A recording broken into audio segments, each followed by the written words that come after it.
Right. Anyway, Bo, thank you for joining us. I appreciate your time today. How is preparation for the big UFC 300 going?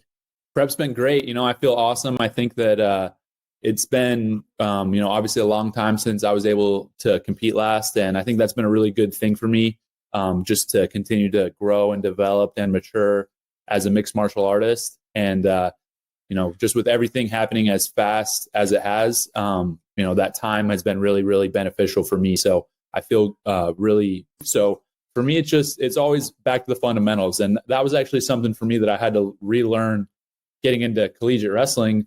I was always a really good wrestler, really competitive. I knew how to win, but you almost have to relearn the fundamentals when you get to a new level. And so for me, I try to take that same mindset and apply that to now I'm learning boxing and kickboxing and Muay Thai and jiu-jitsu.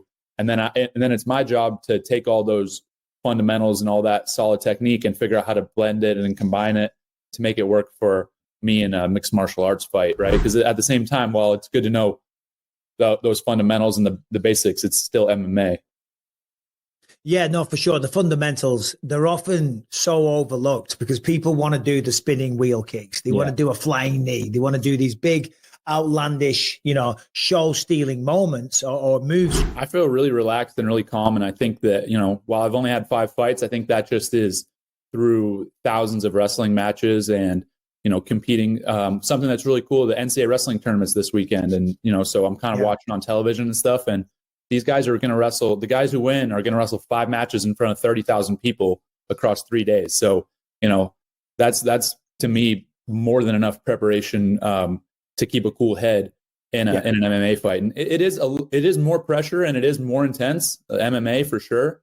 But I feel like because I have that experience with me, I feel prepared for it, right? Like that's something that I think I'm head and shoulders above the rest of my competition as far as like how to keep a level head in those intense moments. Because nobody has that experience like I have. And it was something that I was used to as a kid, in high school and college, just big matches, big crowds, environments. And now it's just another step up, but I feel prepared. Yeah, absolutely. I think that initially, of course, I want my hardest training moments and competition, my hardest moments and to come in training, right, rather than competition. So that's why I'm putting myself in environments like American Top Team. I was able to spend a few weeks down in Florida for this camp. So, I'm training with some of the top guys in the world, Marvin Vettori, Johnny Eblen, guys like this who are extremely seasoned and have fought the best of the best. So, I think that for me, I bet Marvin hates going with you because I know Marvin. He's a friend of mine. Do you know what I mean? Bo Nickal in the room is like, for crying out loud. Listen, we want to get better at takedown defense, but I want to get some work in for crying out loud. I think we're great for each other because, while obviously I have a wrestling edge, he's just got such a, experience in MMA overall, fought for the belt. And that's something that is super valuable. So I think we're really good for each other and we can help each other maybe where the other person lacks a little bit. So those are the type of environments I'm putting myself in. That being said, I feel like I'm very well prepared for this. And going into the fight, just a guy that you got to respect because he has big power. He has, like I said, a slam knockout. He has a knockout off a counter punch. He has knockdowns on multiple guys like in the UFC. So definitely big power. But at the same time, I think that for me, I have better cardio. I feel like I fight a little bit more intelligently. And I think I'm honestly, he's probably been fighting quite a bit longer than me, but I think I'm much more well-rounded, even considering I'm less experienced. So I feel like wherever the fight goes, I'll be prepared for that. And, my style is go for the finish. So position, I'll be in there making sure I don't see him lasting with me for too long. But I think wherever the fight goes, I'll be ready to, just continue to be in good position and then finish the fight, whether that's on the feet or on the ground. But for me, again, I just want to be authentic, be myself. And like I said, I think that I'm in a great position because people actually enjoy that. They want to listen to me. They want to watch me fight. So I don't know, it's kind of a luxury that I'm grateful for. Words of wisdom, profound, eloquent, articulate, a monster inside the octagon. Bo, we wish you all the success. Good luck at UFC 300. Thanks again for your time today. Really appreciate it. And yeah, have a great fight. Thank you so much. I appreciate you. Take care, Bo. All the best, buddy. Yep. No, for sure. That's incredible in itself. But you got to think of it like this. So when you see that he's just controlling a cursor, he's playing a rudimentary game of chess on a computer. It's like going back to like the 80s and you used to have Pong. Remember, you put the cartridges in and you played on your TV and there were those crappy computer games. Now look at it. Now look what's been achievable in what 30 years? 40 years? But isn't it quality over quantity, right? Like, you're not getting your heart rate up if you're walking like an old man 10,000 steps a day. No, you're not. And I watched a YouTube video recently because some people are supplementing steps for exercise. And it's not. If you live a sedentary lifestyle, no offense, like you, Brian, you're sitting there at a computer all day. And I do as well. That's why I've been trying to get more steps in because, I work from home. I'll do a YouTube, I'll do a podcast, all that type of stuff. I'm not out on a building site. Do you know what I mean? So I work out in the morning. Other than that, I'm sitting on my backside. So I was very conscious of it, So if you're working out, that's great.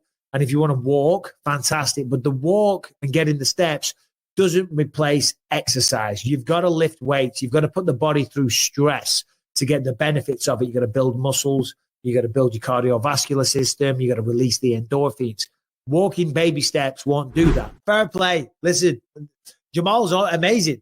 He isn't doing this. Right. I understand him wanting to do that. It's Brazil.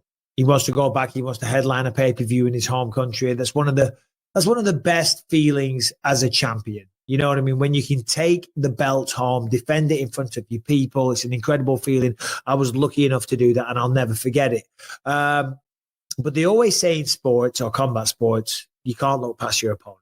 And I still feel like it's a possibility to do this without necessarily disrespecting or not respecting the threat of a Jamahal Hill. He's just confident that, history has shown he can take people out of there. And if he was to do it, then yeah, fair play to him. I mean, it's legendary stuff. Does that kind of, I don't know, because I think you were talking about this recently. Umar Nurmagomedov having the last name Nurmagomedov, right? Yeah. That would be a massive, massive fight, which of course you take a cut in being the champ. Would it be somewhat bittersweet if Sandhagen was to beat him and take that opportunity away? If he goes out there and beats him in spectacular fashion, which he very, very well could, hopefully that he creates a star out of that. Hopefully but I do think Umar's a bigger fight, which is weird just because I've never sat down and actually watched Umar fight. I've, watched Corey fight a bunch, but Umar Nurmagomedov could be they could just sell that fight. Irish versus Russia, Khabib Conor too at 35. It would be huge. When you haven't made it yet, it's easy to find motivation because you have to pay your bills. You have to become successful. You have to not worry about working. I don't have to ever work or fight or do anything ever again. So my motivation now is greatness, is chasing, legendary status. Legacy. Leaving a legacy, leaving your family name behind. I mean, it's beautiful. It really is. I think people will be surprised, Sean, to hear that given the stardom, the level that you've reached, and then you come back and you're just playing Call of Duty and hanging out with your daughter. I mean,